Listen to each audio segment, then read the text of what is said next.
Will Stewart, founder of Empower Core Solutions and Chief Get It Done Officer, helps 6 and 7 figure entrepreneurs escape operational chaos. A former corporate systems architect, Will once built a revenue engine that generated over $21 million. Now he installs his proprietary ACE system, Attract, Convert, and Elevate, to turn hustle businesses into scalable, predictable machines, allowing founders to stop being the bottleneck and capture their true value. When not building million-dollar systems, Will is the dad of 20-month-old twins and is working on his doctoral dissertation. Thanks so much, Will, for joining the show.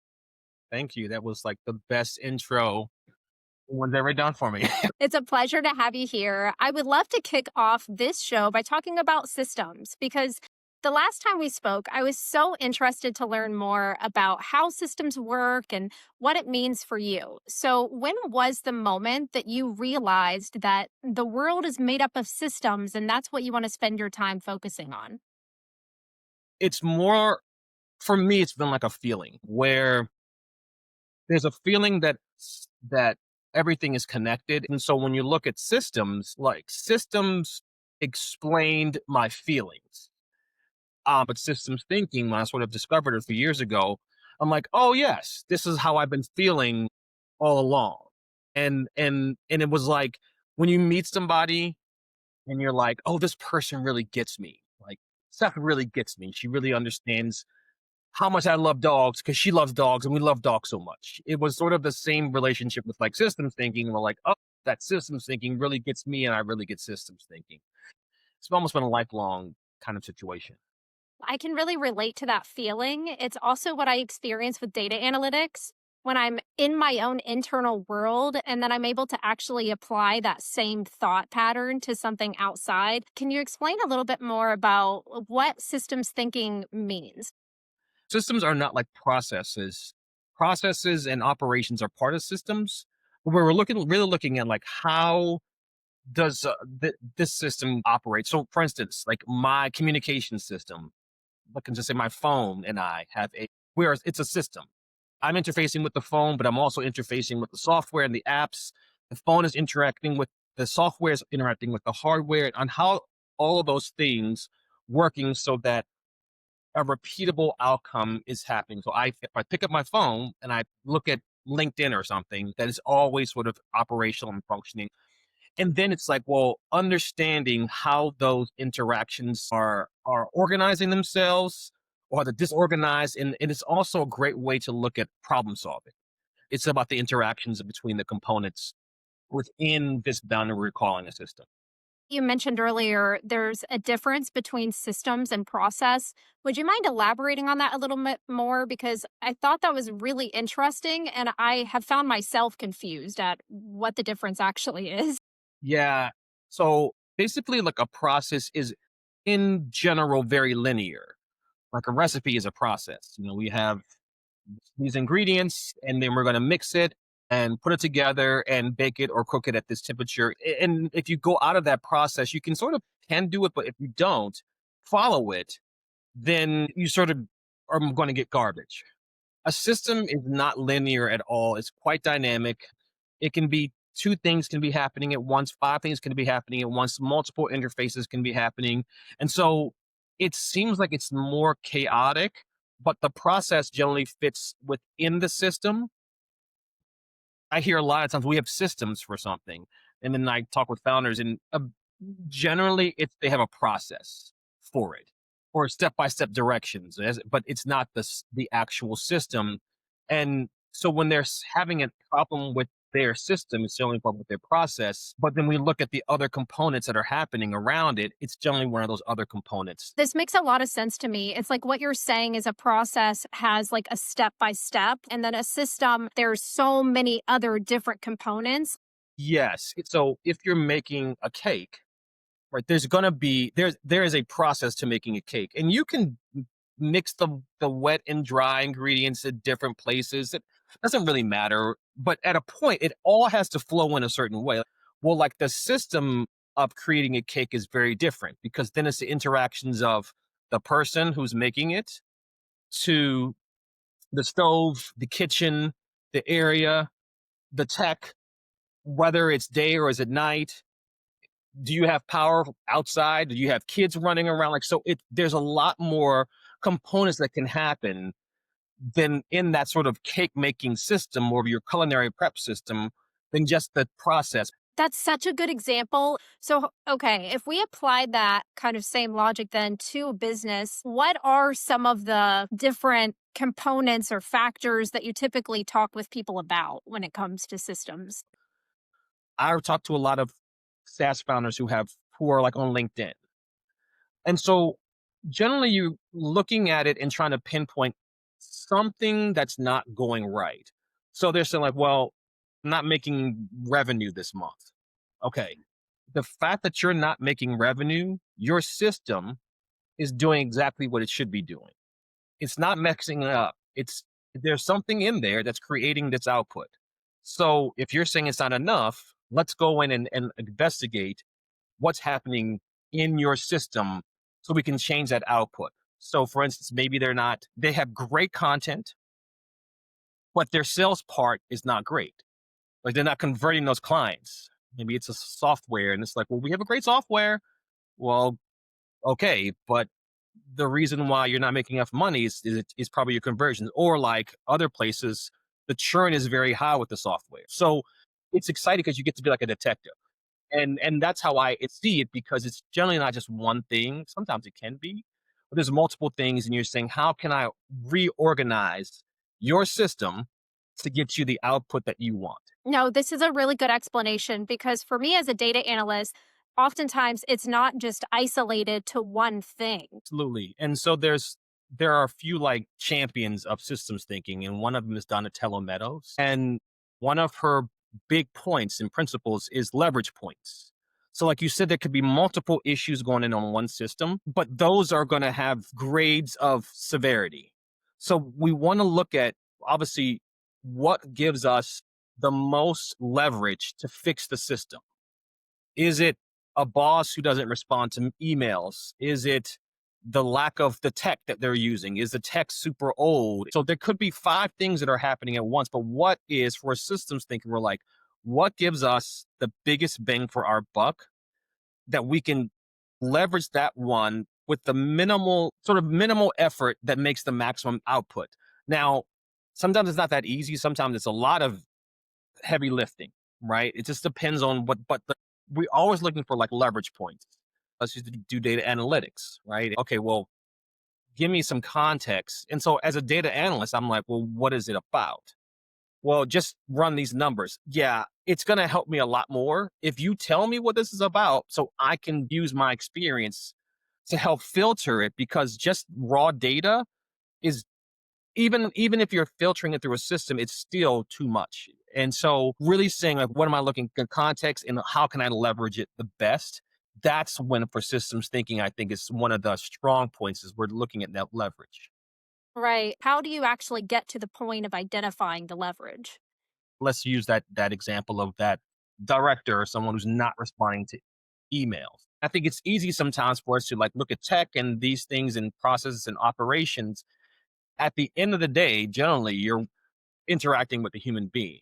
So always thinking what's happening with that human being. Why are they so grumpy? What's going on? Like nothing ever happens in a vacuum. Um, and then it's like, okay, he's not been he or she have not been answering their emails for the last few weeks. Anything going on? Right.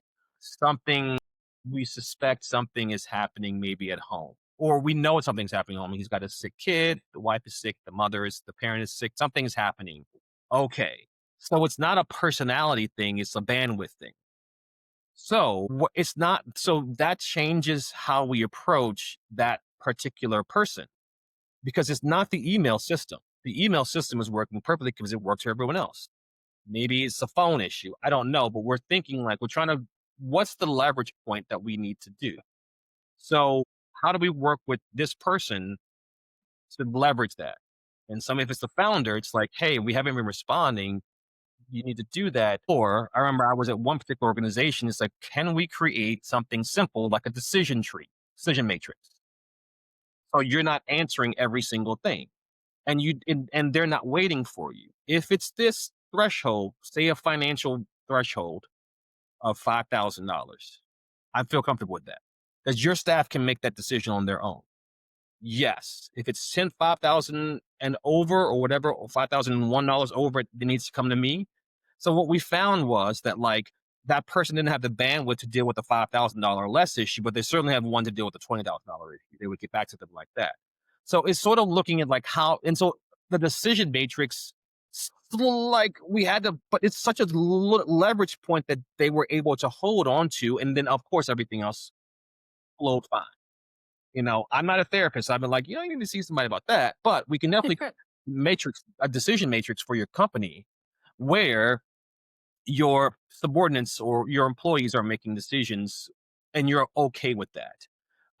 It's like answering questions and being a detective, but also remembering that there are humans behind these leverage points too.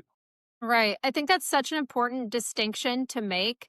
So to get technical, like we always have to change our language, but what in sort of system thinking is like the interaction between nodes, right? Like data nodes. And so you don't want to call someone a node, like you don't want to, so like those nodes, but they're people, right? They're people.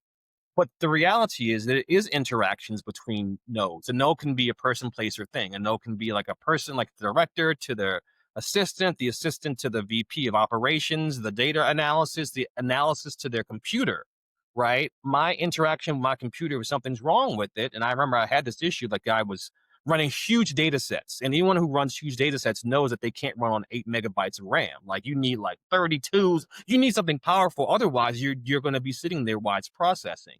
So I was having a interaction issue with the node, which was the computer.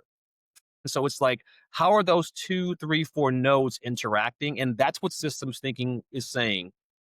What is the interaction with that, you know, between that node? And sometimes you're like, well, is it communication? Is it whatever? But you do have to look at that node and then understanding that like people are complex creatures, that there's more to it. So, but it does give you the human aspect. But like you said, it's easy to forget with systems thinking that but yes, it is very much a powerful tool to say, all right, well, let me just step back and see. Like I remember when I was becoming a new dad, I was not like I was 9 months ago. Shoot, a week ago. Like it was very different. And then all the parental neurochemicals and things are floating around my brain. And you get parent brain, dad brain, mom brain.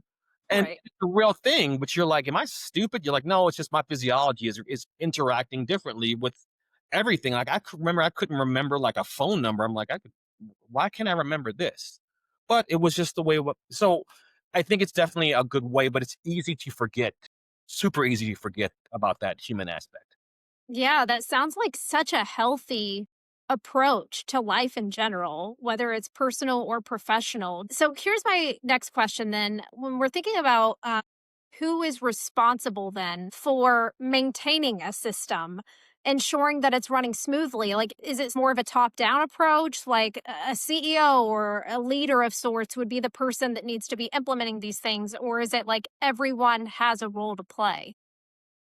And I do think every node, and we can just maybe say it's a person, has some responsibility to the system in that whether they're giving feedback about it, whether they're organizing it, whether they're just doing their regular thing, everyone, because the nature of systems, you can't just say, I can't deal with that. But you're part of it. Right. Is it your responsibility to deal this part of the system? No, but you can't just be like a silo. It just doesn't work like that. So, in the context of a business and the finances, let's say it's a medium sized business, the CFO and the CEO, right? But the CFO is not going to be looking at day to day finances. He's going to rely on the CFO to say what's going on. These are what's happening with this system. Now, this is the data that we're pulling. My amazing analyst Seth sat down for 20 hours and she pulled all the numbers in this regard. It's not Seth's job to make sure that the business is doing well, but she was. So you're like, okay, well, I'm going to analyze this data and use my experience to give you the great report. So then you can then take that system and take that information to make decisions based on, the CFO has to take this up to the CEO. Well, Seth, did you tell him about this? Yes, it's important to you and I, but to him and I, or to her and I, not really important. They don't really care about this part. They don't care about, I don't know, paper clip expenses. That's, Right. they want to know about, what our investments are doing. And so you had a part to play in that responsibility. I think if we see something wrong, a major part of any systems are feedback loops, whether it's closed or open, but there has to be some feedback. You're like, hey, I'm analyzing this data and I'm seeing some weird things here. You could be like, I'm not gonna say anything. Well, they're like, Seth, why didn't you say anything about there's clearly issues here? Like you didn't say anything. Well, you didn't ask me to. And so systems break down when there's lack of feedback, or Right. the better feedback, better quality, the better the system generally does. So there's a responsibility there. Hopefully it was understood, like not just inherently, but like your commitment to this company and your responsibility is this. We'll make sure that you're catching weird things in the data. Okay, great. And then sometimes people say, oh yeah, I know you've done this. You've seen something that maybe wasn't in your job description, but you're like, as a data analyst, as a human, this isn't right. I need to go, you need to know this. And then they're like, Right. oh, wow, we didn't know that. And that data point is especially, thank you for bringing it to us. You saved our company $1 million. So Um, there was something that you said a minute ago. It reminded me of organizational culture and how, yes, like leadership and management could influence the culture of a company, but how also employees are participants in that atmosphere. And it made me think about that quote or phrase where they said, if you like not responding is also a response. it's like anything else, those feedback loops have to be healthy. And when it's silent and it's not supposed to be silent, then that's when it really starts to escalate. Again, not everything has to be said, I think, or communicated. And I think that's knowing what the real necessary data is. But because and data analysis, you know that some data is just noise. It's just noise Right. there, and I don't really need this in any regard. I don't even know why we collect this data, but it's there. So when you're talking about feedback loops, I think of like one-on-ones with my manager, or does that also fit into systems thinking? Absolutely. Any like the feedback loops with your like when I think maybe we both worked corporate and you walk out of a meeting and you're like, what was that? What was he talking about? What was she talking about? Like why were we talking about like that's okay. And so it's like that feedback between the two of you are like that it's confusion, right? We are confused as to why this went down. So do we go back and tell that to our manager? Like, we don't really understand that. Or is it like just sort of that understood part of the culture of the company where we don't question it and we just they say anything to us and we just have to do it. Well, that shapes the company culture. And so I think another super important part of systems, and I have a framework for it, is like the environment. Systems have boundaries to them. Every system has a boundary where this just not, it just doesn't go there anymore. Like for instance, the human body has a boundary. It's the skin, right? That's how we exist in the world. And so we have things that are happening internally, but there are external forces that also still affect our system. So there's feedback coming in from outside of the system too. So I was talking with someone who was dealing with retail, and this was months ago when there was the tariffs that were happening with the United States. So with tariffs, obviously, it's not an internal issue with the business; it's an external feedback that's happening. It's like well, you have to take this into the account. So that is feedback in a way like, hey, in a month, the tariffs are going to be 50% higher. So what do we do in the meantime? What can we start to do? And then when it hits, then it hits and we have to adjust our prices. How do we communicate to our clients and our customers what's happening? And so just understanding that that feedback can come internally from that system itself, or it can come from the external systems or the external forces. People like farmers have to understand like the feedback of weather patterns. It's going to be hot, it's going to be cold, it's going to be this. I like systems because you, it, you only miss as much as you don't know, right? But if you're looking at certain things, like the external forces, but if you forget that if you're in a business that has, I don't know, tech right now, AI is big. Well, what are some of the things that are happening externally that affect our internal company? And if you don't take into consideration, so those are some of the business things that we talked about. Like if you're not taking those into consideration, you're going to run into issues later. Like what's the market telling you? The market's giving you feedback, like not Right. just the clients, but it's the whole market. And if just to indulge me, like I just wrote a series of posts on LinkedIn about big companies. The one was like Netflix and Blockbuster. Now that's an old school one. Like Blockbuster's old school, right? And it was like the Yeah. back in like the 90s where you would go with your parents or yourself and you would go and buy it, you get the videos from DVD or VHS, whatever. And there was a whole process to it. You had to leave your house. You got to if you were late fees, you had to pay late fees. You could get there, and it was the video that you called about 20 minutes ago is no longer there, and you're like, oh, it's a lot of friction. Well, Netflix listened to the market, and they came up with mail order DVDs, and it was like a whole thing, and it took off, and now Netflix is what it is now. But it's listening to what the market was saying and the feedback that allowed Netflix to pivot, and Blockbuster didn't. They tried it too late, and it was just this wasn't happening. So that sort of closes our feedback loop. That's such a good example.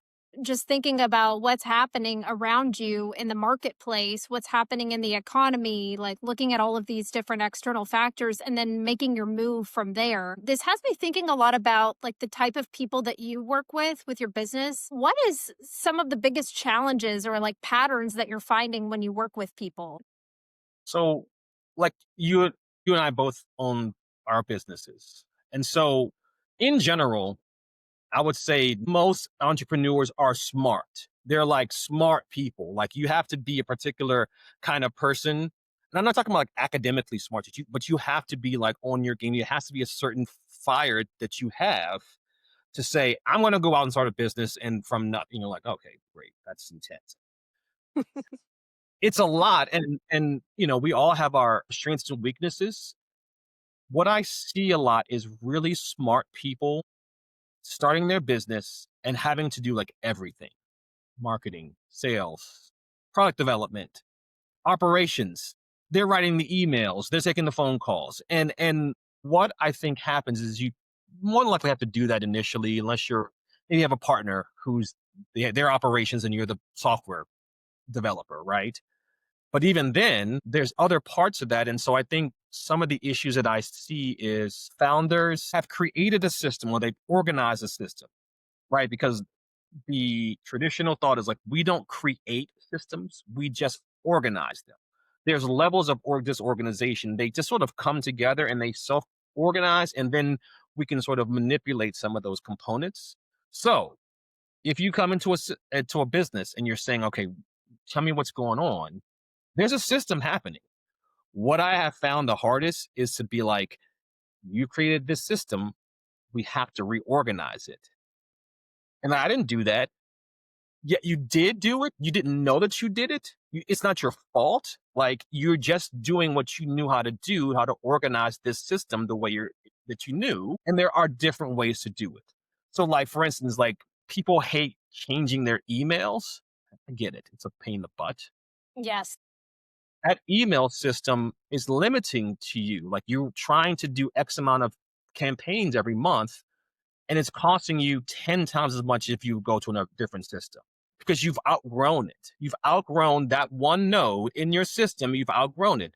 So you kind of have to replace it. But then it's the kind of convincing them that, all right, we can continue to use this email system. It's going to cost you $13,000 a month. And if you're okay with that, I'm okay with it, certainly. I wouldn't choose it for my business, but it's not my business.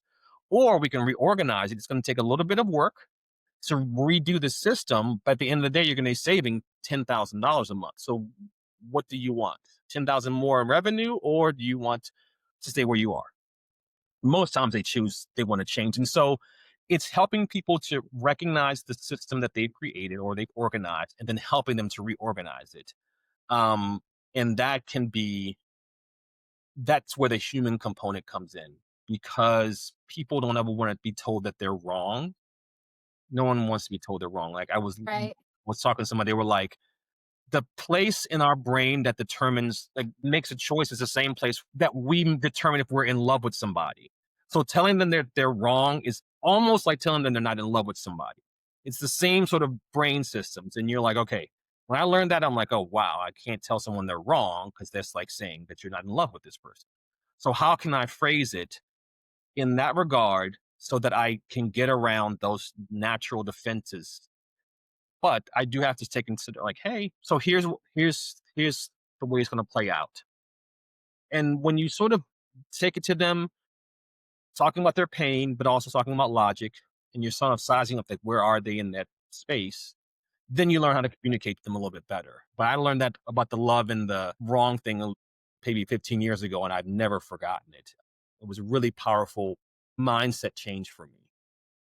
Yeah, it's all about perception and the way that you're approaching the interaction. I was just thinking about how if you're working with an entrepreneur, for example, that conversation could be a lot different if you're trying to kind of persuade them or a better way is available to you. But that process may look different if you're communicating with, someone who has to manage a team and now they have to get other people on board. Have you worked with people where you had to find someone who would advocate for a change in a system? Because that's where it starts getting really complex. Yeah, it's like a tech thing. Like, so I was a tech implementer for years. And when we would have like a tech implementation, we say something like the biggest challenge when we have talk with the senior level people, the biggest challenge that we're going to have is the mindset. It's a behavioral change. That's what it's going to be. And if you're adopting the software and you're using it and you're being consistent with using the software, it's going to come off much better. If you don't, and they see you sort of not doing and still using the same old system that you've been doing, they're not going to take it seriously. So the behavior at this place, depending on where you are, kind of starts from the top. That's just like people are sort of tribal in nature, and if the top is not falling into place, then it makes it such a hard decision, a hard change, and you're like, oh hey. So again, you take consideration adopters, and then there's just general resistance to change, meeting people where they are, and understanding like, hey, who is going to be my champion for this tech? Let's say the software change. So let's say we're going to use Tableau or Power BI. Who is my person? Seth is my person. She's an early adopter to tech. She gets it, and the team trusts her. Let me talk to Seth, because I need to talk to Seth because she understands and they trust her more than they trust me. And then Seth gets into it and she's like, hey guys, I did this on Tableau and I never thought we could present data like this. Awesome. And so it's just working in that regard of saying like, who can I leverage here? Who's my leverage point? Well, Seth, to me, will be the best leverage point because she's smart, she gets it, and people will trust her. And I don't have to work on Johnny, who hates change, who's been in this job for 20 years and doesn't, and really is basically works off of AOL.com emails, right? He's going to be the hardest person to work with. I want to work with Seth, and then eventually Johnny, because he likes Seth, probably will sort of implement with us. He's going to be last. And I've been in places where we've had implemented tech and like, hey, tomorrow's the last day. We're turning this off tomorrow, and they're still using it. And you're like, we told you we were going to turn it off.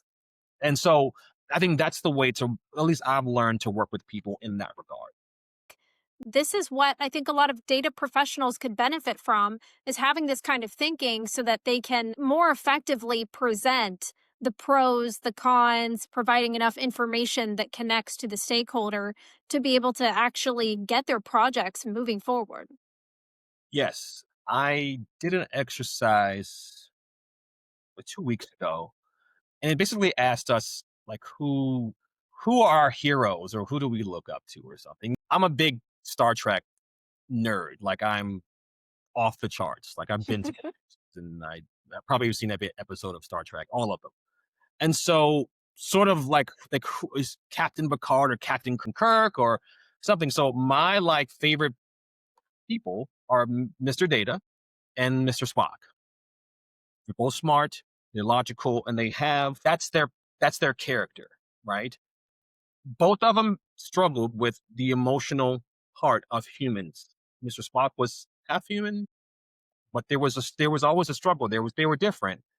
And I think for me, I see data, I see the problem, right? And it makes sense to fix the problem. That's how it the data says this. Why are we not doing this? It's leading us to this place. Right. Well, okay. And then it's frustrating. So you saw Mr. Data, but it was his programming did not accept some of these human, experiences. And Mr. Spock also was like, that's not logical. Well, unfortunately, the world is they're all working with emotions and understanding that we do have to understand who's in front of us and work with them because while the data may be black and white, people generally are never operating, they're operating shades of gray. And I think that's the toughest thing because you want to be logical. The data clearly says something. It's not like it's irrefutable and you still have pushback from leadership or stakeholders. You're like, I don't know what to tell you. I don't know how to explain this to you anymore. And that's when you're like, okay, what what is happening from the stakeholders' position that I need to take into consideration? Maybe there are tariffs or something. Maybe there's some external forces that are happening that we're not privy to. And so then you have to have a little bit of courage. What's really happening here? What am I not understanding? Because I'm not understanding something that's happening that I'm telling you something is irrefutable to you and you're still not doing it. So, is it something that we can work with, or is it an insurmountable wall? Then, as a data analyst, I have given you the data. I have told you my personal opinion experience as you have given me this mission.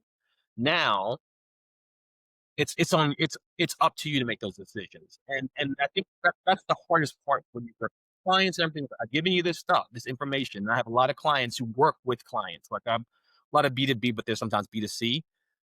Why do they do it? I'm like, they're humans and maybe the pain wasn't great enough, or there was something externally that was stopping them and they just couldn't do it. It's as smart as it is and must make sense to us. So like my data analysts out there, I am with you. I have been there before, and there's a point we just go, I've done all I could here. We've done all we could. It is so hard. You're in the data so much and you see what's happening around you and within the business, and you can see a better way. And it looks so clear. Like, this is the path we need to take. But oftentimes it's more than just your manager. Maybe your manager approves the idea, but then there's like five other levels of managers above your manager that need to agree to it. And if you don't have the level of influence, or maybe you don't take all of the necessary kind of proactive measures that you would need to take in order to actually make that change happen, whether it's in your control or not. Like, it's really hard to come to terms with. When you were talking about like your mindset and having to get to the point where you're like, I've done everything I could, I feel like that's what my perspective has been as well. Is like, I'm just going to provide you with everything that I can. I'm going to give it my best chance with communication, information, thinking through all the different things that are impacting what we're seeing. And if that still does not drive the change that in my mind makes a lot of sense, then I can step back and say, I'm still really satisfied with the work that I've done. Absolutely. And you know, I I think people who are like Mr. Spocks and the Mr. Datas of the world, we we just we just see it and we're like, this is what it is. Now, there is a counterpoint here where I personally am working. So I'm an introvert, right? Let's see where this goes. And so talking to people can be fairly draining to me. Not in a bad way. It's just the way my body is wired. My friend's an extrovert. He gets charged up with talking to people. He really does. Like he loves it. There is a there's ways to get your point across.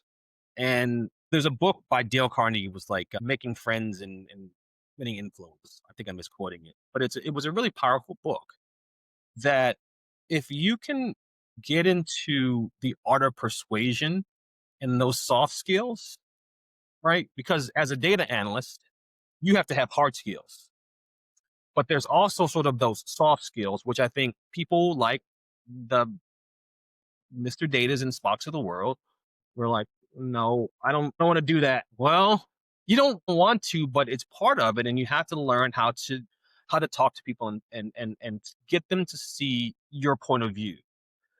And that for me is something that I'm working on in terms of presenting and how to really make sure that I'm getting my point across. It's not manipulation, right? It's just making sure that I am taking my information and I am communicating it in the best way, because maybe they have some objections there and I need to know how to address those objections, because I've given you the facts, but it's not always about the facts. And I think for my data analysts who are listening, you know, understanding that those soft skills are just as important to your job as the hard skills. That took me a long time, and I'm in my 40s now and still working on it. And by far, there are people who you've seen it, people who can talk to anybody, or they can get their way, and you're like, how did, not even screaming or hollering, they just know how to talk. And Right. you're like, how did he do that? But they do. And I think that's a skill that if more data analyst people and us sort of tech people can really learn, the better. And then that makes you really sort of irreplaceable, because you're like, well, Seth, she conveyed a really tough decision to us, but I trusted her and I knew that she knew how I felt, and we connected, and so I had no problem. And at the end of the day, it's obviously their choice. But you have said, "Hey, I see you, I hear you," and I think that's something that I would say to anyone. If you can learn how to be more persuasive in your communication and be a better communicator. And I catch, so if I'm a good communicator, okay, sure, but I can be a better one. And that's how where I try to stop myself. Like, I can always get better. It's always something I can learn. Right. I operate on that same line of thinking too. Is like I can always be getting better. And I love when you talked about persuasion because I just don't think a lot of people assume that, persuasion would have anything to do with the data world, but it is such a crucial part of it because it's all based on decisions and that's how decisions get made. I had two other questions for you, Will. For people who want to change a system, but they have people in their crew who don't. They don't believe in it for whatever reason. I just want to know, like, what do you think the biggest internal beliefs are that hold people back from saying, like, yeah, let's iterate, let's get better, like, let's change? In systems thinking, they have tried to address this, and they call them mental models, right? Like, what mental model is this person operating from? Very rarely is it very obvious what someone's mental model is operating. Some people are, and even if they're loud and whatever, there's something else behind that mental model. So understanding that people have mental models and they can have multiple mental models within and happening. For instance, with the change, people don't like change. Not everybody, everyone gets in change, and even probably people who are more willing to, we still have like a knee jerk reaction, like, oh, I got to change my this email to this email, Right. like a thing. Like even with me, I'm like, I got to give them my new email address, and it's a pain in the butt. Um, but it's like, what fear are we operating from? So I taught yoga for 20 years, and that a lot of that wasn't just the poses, but it's what's holding us back. It's either you're operating from abundance or scarcity. I mean, that seems like it's so simplistic, but at the same time, I'm like, what are they fearing And that's not like people think that fear is like a bad thing. It's like, no, it's like an alarm system. They're having a fear. Where's that from? And and those people sometimes just don't like change and like, okay, well, tell me what's going on so we can work through it. Um, that's a tough. It's not even a tough one. It's so one thing I was going to add to the data analysts is that we even even the most logical data analyst is still an emotional creature. There's still emotions that are running underneath the surface there. Whether the veneer is stoic or whatever, it's still there. And you're still sort of, I have to appeal to this emotions. What emotions am I appealing to? So fear is a really, really powerful one. And it's the one that it can do a lot of damage, honestly. So addressing fears, and you don't have to call it fears, you can call it hesitations, objections. There's probably a lot of ways to color that one. Understanding that and say, okay, I understand your objection, your fear. Let's walk through it to see if we can solve it. Now, depending on the situation, if it's not one of those life or deaths, then it's worth a conversation of saying, okay, let's try to work through it. At the end of the day, I want to make sure that you can be okay with it, but it's also like sort of a leader and a team leader and manager is like, I value your opinion, but still going to do this. But I want to make it easy for you. I want to make sure that you're with us and then you're part of our team and that we're addressing your fears up to the place that's professional and in that boundary. Yeah, you may not be able to specifically call out what someone's fears are. There may be hints of it, some things that they say that can kind of be artifacts to like inform the situation. And then you can take that and meet the person where they're at. And I got twin boys, right? You don't understand how different kids are until you have a few or one. But one boy is like, I saw he's like me. He's like a problem solver. He wants when we heat, he has to have his two little toys with him. Those give him some comfort, whatever. It's a normal developmental thing. My other kid is absolutely unbothered by most things, but when he gets tired, so when he starts to whine, I know that he's tired. And so I have to understand that both of my boys are very different. My youngest is very physical. My oldest he's like, eh, but me hugging my youngest one is how he gets safe and secure.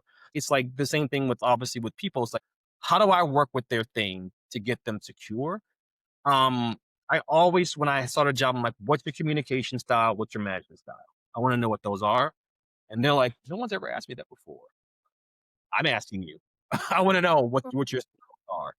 Because then it opens a conversation up so that I can understand because then they're like, oh, he wants to understand me. Yes, I want to understand how to communicate with you guys. And I think those are just questions that I learned to ask years and years ago, but have paid off huge. And sometimes they don't know what it is, and it makes them think a bit. And like, okay, I actually prefer that you email me, don't text me. Oh, I've been texting you. You're like, oh yeah, well, you don't like that, no. And then all of a sudden they start responding to your emails. I wish there was like a course to take, but it's just sort of how do humans operate. People are probably going to be very surprised that someone's actually asking them questions about what they prefer because it just doesn't happen that often. But if you can do it, then it just builds further trust and influence in your role. Will, you have given so many amazing insights on systems thinking. What idea about systems do you really hope that people take away from this conversation? That systems that that we can organize. We don't generally create them. We can, but that we organize them and that they're living and breathing in general. That they need attention. That um, they need tendering and sort of nurturing. And that sounds sort of woo, but in a lot of regards, it's like, what is my system with my work? What is my system with myself in terms of how I approach work? What's my system between Seth and how we communicate? And how can we sort of make this work better? Um, and there may be nothing wrong. It's like, but just being aware, I think, about systems and how people interact, how these nodes are interacting in system with the tech and the people and the outside world. And just understanding that it's like, okay, I understand that people don't operate in silos, that things are connected, then I can understand things a little bit better. I may not uncover all the secrets, but I can certainly understand a little bit better. And I think if we sort of understand each other a little bit better, then we interact. Our interaction is going to just be better. And so I think that's what I would take away from this is looking holistically at, uh, what sort of goes on and being willing to know that it's just the way that sometimes those systems are organized, great, bad, and it helps you make decisions. If you're doing that, then you're already one more person in the space that is showing up Yes. and putting your energy to good use. So, thank you so much again, Will, for joining the podcast. It really was a pleasure having this conversation with you. Really appreciate your time. Thank you for having me, Seth.